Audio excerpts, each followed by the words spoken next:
ایٹمی ملک کو جادو عملیات کے ذریعے چلایا جاتا رہا. بانی پی ٹی آئی کی جانب سے حکومتی فیصلے جادو اور روحانیت کی بنیاد پر کیے. بشرا بی بی کے فیصلوں، تقرر اور تبادلوں سمیت ہر کام پر اختیار رکھتی تھی. سیاسی تجربے کی کمی کی وجہ سے بشرا بی بی جلد ایکسپوز ہو گئی. روحانی شخصیت نے بھی بشرا بی بی کی روحانیت کو تسلیم کرنے سے انکار کیا ہے. ہم نے اپنی انفارمیشن کو ویٹ کیا ہر طرح سے، اور ہمارے پاس ہم نے ایسی کوئی چیز اس میں نہیں لکھی جو کہ کسی بھی طرح کی اس کے اوپر ڈاؤٹ ہو. ہاں، اگر کسی کو لگتا ہے تو وہ ضرور جائیں، لندن کی عدالت میں جائیں، امریکہ کی عدالت میں جائیں، پاکستان کی عدالت میں جائیں، جدھر مرضی ہے جائیں. یہ چیزیں پہلے بھی ڈینائی ہوتی رہی ہیں، ان کی طرف سے بھی، ان کے اسپوکس پرسنس کی طرف سے، ان کی پارٹی کی طرف سے.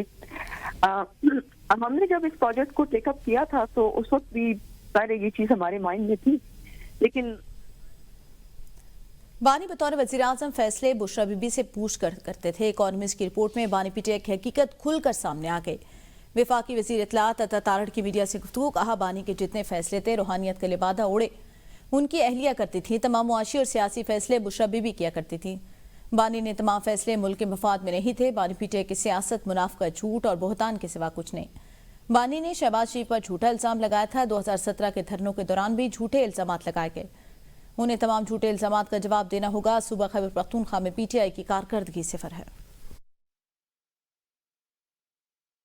جھوٹے من گھڑت بے بنیاد بیان سے عمران احمد نیازی نے 2017 میں دیا، ان الزامات کی بنیاد پر سیاست کی گئی. جھوٹے الزامات، اس کا جواب دینا ہوگا.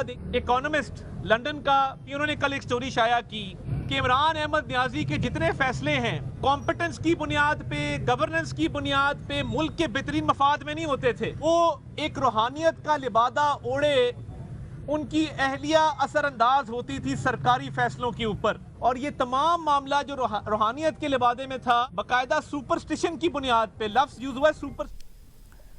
آگے بڑھیں، آپ کو بتاتے چلیں دی اکانومسٹ کی بشرا بی بی سے متعلق آرٹی پر chairman P T I barrister Gohar کا رد عمل. کہا یہ آرٹیکل شرانگیز اور جھوٹ پر مبنی ہے. اس قسم کے اسپانسرڈ آرٹیکل ہوتے ہیں اور ہم قانونی چارہ جوئی کریں گے. اس آرٹیکل کا مقصد بشرا بی بی اور بانی پی ٹی آئی کی کردار کشی ہے. بشرا بی بی بہادری کے ساتھ اہلیہ ہونے کی وجہ سے جیل میں ہیں. اس آرٹیکل کا مقصد بشرا بی بی کی کردار کشی کرنا ہے. اس سے قبل بھی عدت جیسے گھٹیا الزامات لگائے گئے جس سے وہ بری ہوئیں. عدت جیسے الزامات جھوٹے ثابت ہوئے. یہ بھی ایک من گھڑت کہانی ہے. ایسے ہتھکنڈوں سے بشرا بی بی کو نہیں توڑا جا سکتا.